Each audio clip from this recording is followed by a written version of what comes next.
Russia's president and U.S. senators from South Carolina have formed an unlikely alliance, criticizing President Obama's plans to scrap a plutonium disposing facility in the state.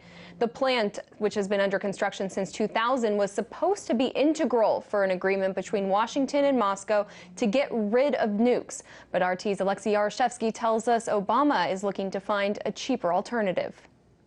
In February, the Obama administration announced the plan to scrap the $5 billion mixed oxide, or MOX, facility in South Carolina. The plant, which became part of the 2000 non-proliferation agreement with Russia, calling for two countries to dispose of 34 metric tons of weapons-grade plutonium. This caused an angry reaction in Moscow, with Russia's president saying that this was not what we agreed on, noting that Russia fulfilled its obligations in this regard and built these facilities, but American partners did not. According to Putin, this decision by the White House was the reason he did not attend Nuclear Security Summit in Washington, D.C. a few weeks ago. But now Putin has a number of very unlikely allies: Republican Senators Lindsey Graham and Tim Scott from South Carolina. In a joint letter to Energy Secretary, they said, "We found it unfortunate that DOE's short-sighted efforts to kill MOX have allowed President Putin, who is no friend of the United States and our foreign policy objectives, to claim the high ground about living up to international agreements." Graham also confronted energy officials in Senate last month.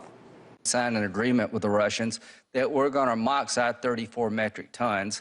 In 2016, we got a building, $5 billion worth, 90%, 70% complete, and we're going to stop and start all over again. Is that the plan?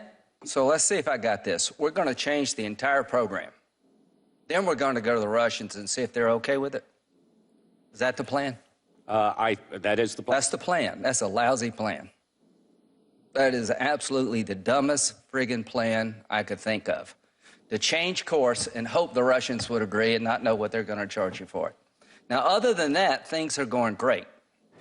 The MOX facility in Aiken, South Carolina, has been plagued by chronic delays since its inception in 1999. Right now, it's about 70% completed, with the overall estimated cost of $5 billion, and its future now is in the hands of the House Armed Services Committee. The Senate suggested allocating $270 million in a 2017 budget, just enough to close down the plant. The House pushes for $340 million, which would keep the construction going, although at a slow rate of 4% a year. If the MOX project is ever completed, it would cost up to $1 billion a year to get rid of plutonium there, while the alternative suggested by the Obama administration, called downblending, would cost a half of that. Although in the latter case, the diluted plutonium would have to be stored in New Mexico, almost inevitably sparking environmental concerns.